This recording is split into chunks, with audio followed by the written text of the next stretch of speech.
안녕하십니까, 패션투브 삭형입니다. 날씨가 점점 추워지고 있습니다. 그래서 다들 니트를 꺼내시고 계시죠. 오늘 저는 울소재 파헤치기 제1탄으로 섬유의 보석 캐시미어에 대해서 다뤄볼까 합니다. 대부분 피상적으로 알고 계시는 캐시미어에 대해서 전문적인 정보를 다룰 예정인데요. 먼저 오랜만에 제 소개를 하자면, 저는 한양대에서 의류학 부전공으로 섬유와 마케팅을 집중적으로 공부를 했고요. 패션 머천다이징 산업기사 자격증을 취득하면서 전문성을 길렀습니다. 그럼 바로 시작할게요. 먼저 캐시미어란 말은 지금으로부터 약 1000년 전 인도의 캐시미어 지방에서 생산된 숄로부터 유래를 했어요. 이 숄이 실크로드를 거쳐서 유럽으로 전파가 되었는데, 부드러운 촉감과 아름다운 광택 때문에 그 당시 유럽 귀족들에게 큰 인기를 끌었습니다. 캐시미어 사냥은 주로 티벳 고원이나 중앙아시아 등의 추위와 더위가 극심한 산악지방에서 서식하는데요. 겨울에 가까워지면 전신을 강모로 감싸고 그 아래 혹한을 견디기 위한 부드러운 털이 빡빡하게 자라게 돼요. 이 털을 채취해서 만드는 게 바로 캐시미어 섬유가 되겠습니다. 보통 일반적으로 양모의 채취는 바리깡으로 싹 다 밀어버리는 전모 방식을 사용하는데요. 이때 양 한 마리당 2에서 3kg의 양모를 얻게 됩니다. 물론 여기서 잔물과 기름을 제거하면 절반 정도만 남게 되지만요. 반면에 캐시미어는 한 마리당 연간 150에서 250g 밖에 채취를 하지 못합니다. 전통적인 방식으로는 이 속에털을 빗질을 해서 채취하기 때문이죠. 생산량이 매우 적기도 하고 정모하는 과정에서 50%에서 60%가 로스되기 때문에 희소 가치가 상당히 높습니다. 그래서 가격이 비싸지게 되는 거예요. 보통 스웨터를 만들기 위해선 양 3마리가 필요하게 되고요. 이런 블레이즈 자켓 하나 만드는 데는 30마리에서 40마리 정도의 양모가 소요됩니다. 그래서 캐시미어 블레이즈 한 벌에 150만 원이 넘는 이유를 알 수가 있습니다.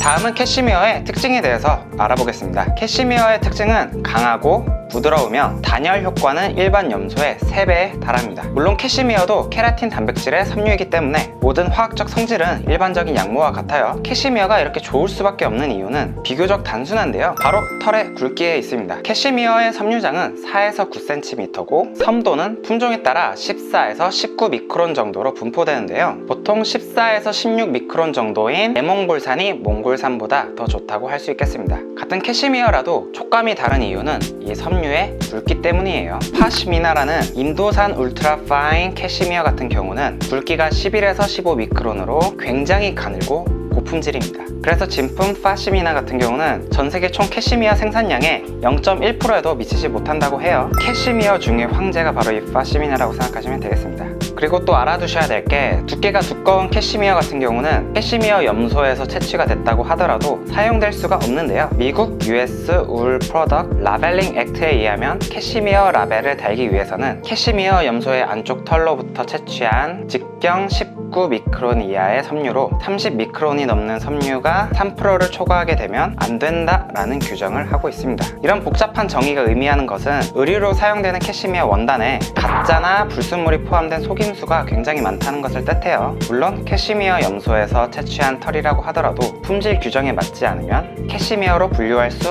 없다는 얘기도 됩니다. 이 캐시미어의 굵기인 14에서 19 미크론은 의류 소재에서 굉장히 중요한 의미를 담고 있는데요. 그 이유는 굵기가 18 미크론이 넘으면 동물의 털은 인간의 피부를 찌르기 때문입니다. 그래서 울니트를 입었을 때 까슬거림을 느끼는 이유가 18 미크론이 넘기 때문이에요. 외부 물질이 피부를 찌르게 되면 인체는 이를 해충이나 병원균의 침범으로 판단하고 히스타민이 분비되게 돼서 가려움을 느끼게 되는데요. 따라서 피부에 직접적으로 접촉하게 되는 머플러 같은 경우는 가려움이나 알러지를 유발하지 않기 위해서 캐시미어를 원료로 하는 것이 좋습니다. 하지만 캐시미어에는 단점도 있는데요. 바로 내구성입니다. 특히 물에 젖었을 때 습기가 많은 날 내구성이 굉장히 약해져요. 이는 털 속에 골수가 없기 때문인데요. 그래서 구김이 생기기도 쉽고 형태가 무너지기도 쉽습니다. 그래서 캐시미어가 100%인 제품은 거의 없고 혼방 제품이 많은 이유가 내구성을 보완하자는 의미도 있는 거예요. 자, 그럼 비싸고 고급스러운 캐시미어 어떻게 관리해야 될까요? 첫째, 착용하고 난 날 부드러운 솔로 직물에 오래 따라 솔질을 해서 먼지나 오염을 제거해주는 것이 좋습니다. 그래야 윤기가 계속 생생하게 돼요. 둘째, 습기에 약하기 때문에 우천 시에는 착용을 피해주시는 것이 좋습니다. 셋째, 캐시미어는 가늘고 부드러운 섬유이기 때문에 충해를 입기 쉽습니다. 그래서 장기간 보관할 때는 방충제와 건조제를 함께 두시는 것을 추천드릴게요.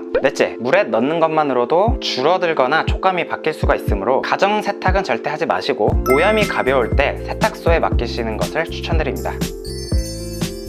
자, 여기까지가 캐시미어에 대한 설명이었고요. 지금부터는 제가 하고 싶었던 얘기를 본격적으로 시작해 보겠습니다. 캐시미어는 섬유의 보석이라고도 불리는 만큼 굉장히 고급 소재인데요. 그래서 가짜 캐시미어와 혼용률 사기를 굉장히 많이 접할 수가 있습니다. 장난질이 굉장히 많아요. 캐시미어의 혼용률이 굉장히 낮음에도 불구하고 캐시미어라는 이름을 붙여서 판매하는 사례도 굉장히 많고요. 심지어 화학 섬유로 속이는 경우도 있습니다. 캐시미어의 수요는 그만큼 증가를 했지만 그만큼 소비자들의 인식이 많이 따라오지 못한 상태를 이용해서 장난질을 하는 거죠. 네이버에 캐시미어 니트라고 검색을 하면 1페이지 구성이 이렇습니다. 여기서 데일리 라운드 올 캐시미어 니트를 들어가 볼게요. 가격이 정말 터무니없이 낮게 형성되어 있죠. 말이 안 되는 수준이에요. 역시나 소재 디테일 부분을 보시면 캐시미어 아크릴 혼방 소재라고 나오죠. 이거는 아크릴에다가 캐시미어 촉감을 카피한 가공을 사용한 소재입니다. 그런데 이름을 캐시미어 니트라고 속여서 판매하고 있고, 캐시미어에 대한 정보가 부족한 소비자들 중에 가격을 우선으로 생각하시는 분들은 속임을 당하는 거죠. 그럼에도 불구하고 판매가 매우 잘 이루어지고 있습니다. 다음은 지이크의 모 캐시미어 혼방 코트입니다. 보통 일반적으로 이렇게 혼방으로 적어주는 편이 대부분이에요. 그러면 살펴보겠습니다. 네, 하나는 4%가 함유되어 있고 하나는 6%가 함유되어 있습니다. 그래도 캐시미어 혼방이라고 했으면 저는 10%는 넘어야 유의미한 차이가 있다고 생각하는데요. 가격이 저렴한 데는 다 이유가 있는 법입니다. 4%에서 6% 정도면 마케팅을 위해서 조금 첨가했다고 밖에 보이지가 않네요. 그러면 일반적으로 캐시미어 니트와 코트의 가격은 어떻게 형성되어 있을까요? 지금부터 알아보겠습니다. 지수티어트의 캐시미어 니트입니다. 가격은 143,200원이고요. 보시면 캐시미어는 8%가 함유되어 있습니다. 반면에 캐시미어 100% 니트는 이 정도 가격은 되어야 합니다. 심지어 이것도 저렴한 편이에요. 보시면 캐시미어 100%라고 적혀있죠. 그나마 이 정도가 50% 할인이 들어가서 가장 저렴한 가격이었고요. 일반적으로 브룩 브라더스, 보나카란 정도의 가격이라고 생각하시면 되겠습니다. 약 50만원 정도예요. 이번엔 캐시미어 코트의 가격에 대해서 알아보겠습니다. 시스템 옴무의 캐시미어 코트인데요. 가격대가 상당히 센 편이죠. 이 정도의 가격대라도 캐시미어 혼용률은 11%입니다. 보통 코트는 내구성도 중요하기 때문에 모직 혼방을 사용한다는 점 기억해 두시면 좋겠어요. 자, 이상으로 오늘은 섬유의 보석 캐시미어에 대해서 파헤치는 시간을 가져봤는데요. 캐시미어의 기원, 그리고 기능성, 그리고 장난질을 치는 사례까지 좀 더 전문적인 정보를 다뤄봤습니다. 이제는 캐시미어라는 이름을 가지고 장난치는 사례는 좀 적어졌으면 좋겠네요. 섬유에 대한 소비자의 인식을 깎아내리는 행위니까요. 오늘 영상도 좋으셨다면 좋아요와 댓글을 한 번씩 남겨주시면 감사하겠고요. 앞으로도 제 패션 영상이 기대되신다면 구독과 알림 설정을 해주시면 제 영상을 바로바로 만나보실 수가 있겠습니다. 저는 그럼 다음 영상에서 만나뵐게요. 안녕.